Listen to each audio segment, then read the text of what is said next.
Okay, let's take a look at this disc brake system real quick. This is a rear disc brake caliper on a Kia Optima. A couple things we can tell about this. This is a single piston brake caliper. Got one piston on this side. Here's our flexible brake line coming from the body of the vehicle. And you can see it switches to a steel line right here.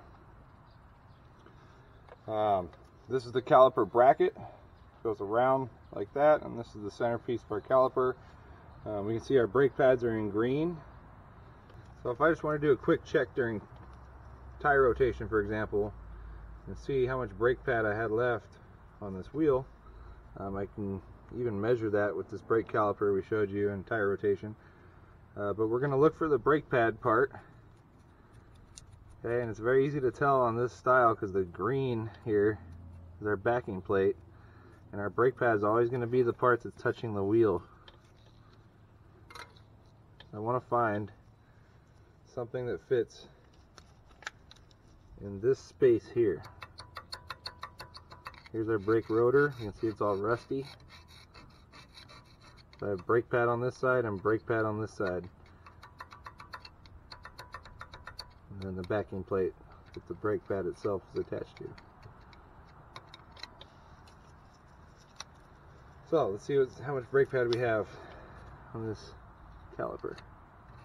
That looks pretty good right there. If I drop down one size, we've got some space. And if I go up one size, it will not fit.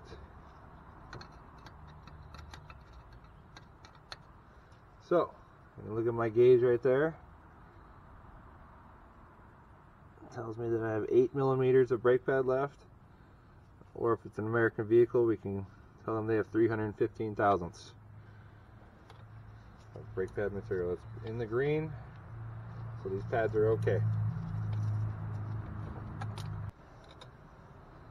Some other parts of this brake system, I can see that we have our emergency brake cable right here, which is running into the back of our rotor here. So that means that this emergency brake on the rear wheel is a drum and hat style. There's a drum in here that shoes come out and hold this wheel when you actuate your parking brake. We need to pay attention to that because there's different style emergency brakes and parking brakes now, which oftentimes are going to affect how we service this caliper. A lot of times the parking brake will be part of the caliper, and we may need special tools to service that and retract the piston. But for now, let's go ahead and look at disassembling this. If we were going to do a brake pad replacement on this vehicle, we're going to start by loosening our caliper slide bolts here. And I can tell the brake line comes in from the top, so if I was just doing a quick brake pad replacement, I would remove this bolt completely and just loosen this one, and you'll notice the caliper will swivel kind of upward and allow us to get access to the brake pads. Let's do that real quick. I'm going to loosen my top bolt here and remove the bottom.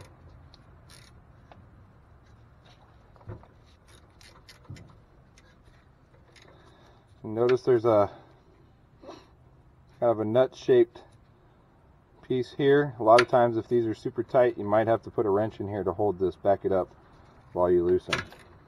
Sometimes they come right out. But if it's just spinning and spinning and spinning, a lot of times you have to put a wrench on here. Find the correct size to back that up.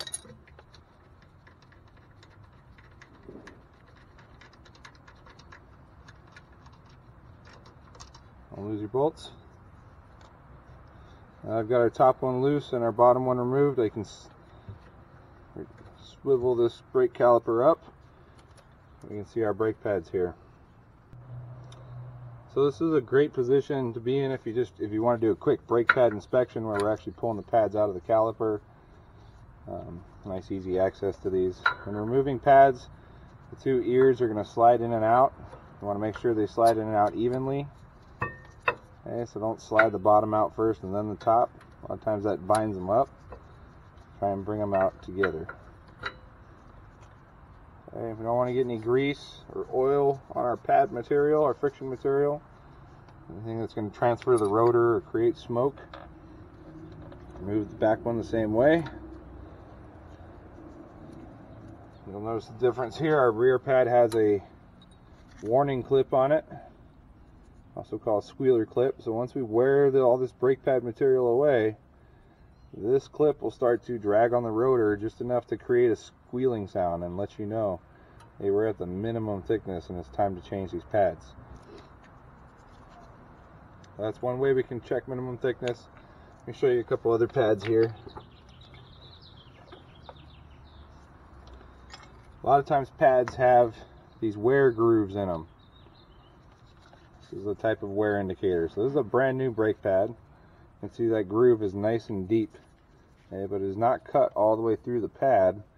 So if we wear down to where we cannot see the groove anymore, we know that it's time to replace the brake pads. And you can see these usually through the inspection window as well.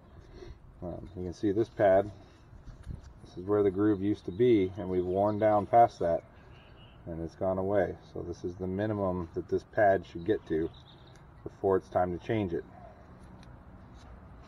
You also see our warning clip over here.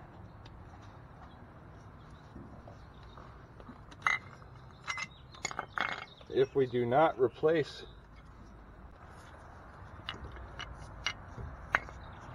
If you do not get your pads replaced in time, then we have what is called metal on metal. And that condition is created when all the friction material is gone from the pad and our backing plate becomes our brake pad. So now we have a metal backing plate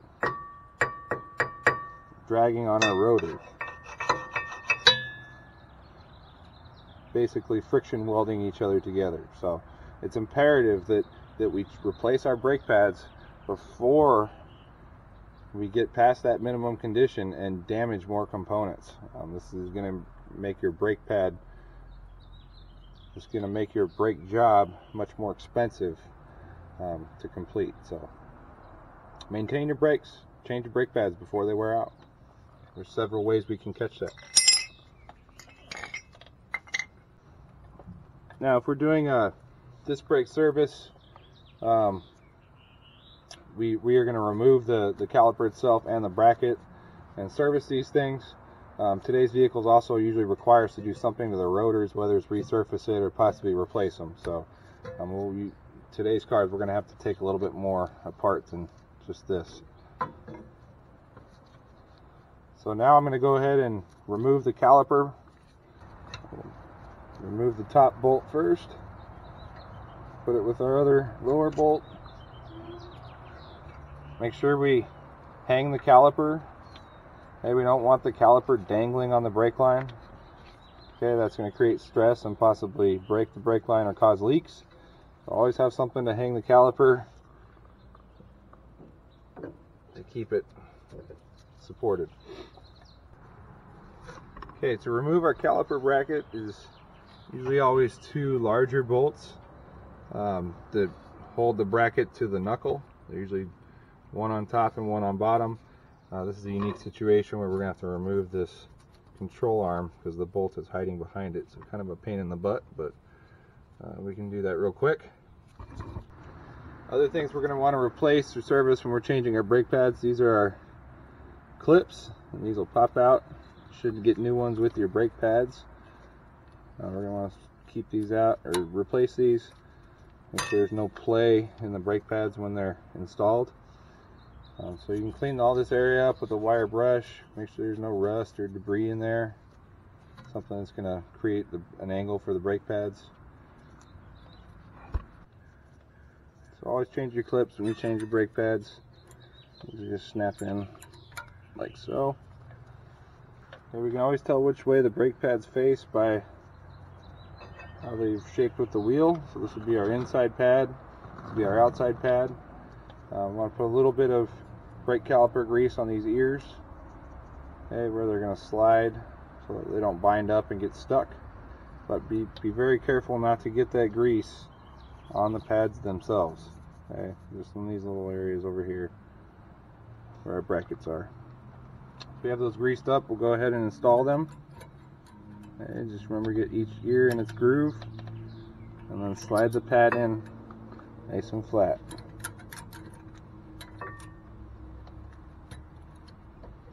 We got it in nice and flat. Same thing with the other side. Just get them started. and push them in together. Okay, new brake pads are going to be thicker than our old pads, which means our piston is going to be pushed out of its bore a little bit. So we need to return this piston back into its starting position so that we have enough space here to slide over our new brake pads that are thicker with all that new material.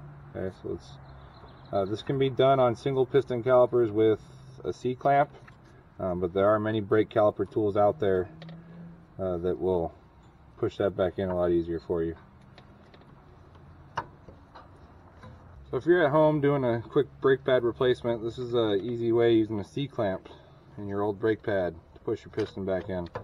Just get that clamp positioned around the caliper bore, and we're going to push on that old brake pad and slowly move that piston back in. Some things we want to do here: we want to make sure we don't go too fast, that we give this boot and seal some time to reset. And once we reach the bottom, we don't want to drive the piston in deeper. That can cause it to bottom out as well. So nice and easy, go slow. You can see it kind of moving in there. And once I feel even just a little bit of resistance, right there, I felt some resistance, I'm going to stop and back off. And that piston is at the bottom of where it needs to be. Loosen the clamp, and remove it.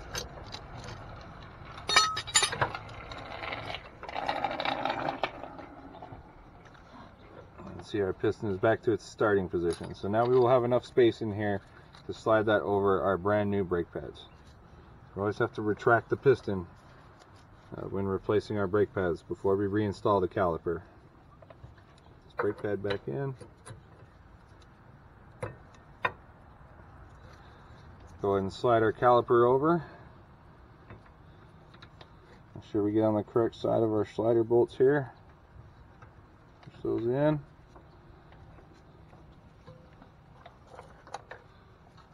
Install our two slider bolts. A good strategy when lining up these bolts is, instead of getting behind here and trying to look at it, push on the bolt with your finger while you move the caliper around. It will drop into position, and then you should be lined up.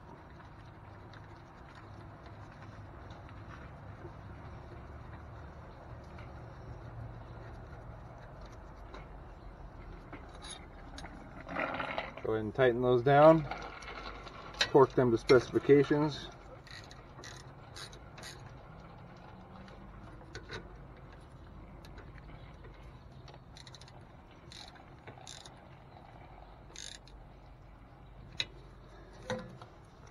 Three arm foot-pounds, and our caliper is installed. You can see we have some play in here, and that's why the first step after we're done completing a brake job or replacing brake pads is that we are going to press on the pedal and pump the brakes before we move the vehicle.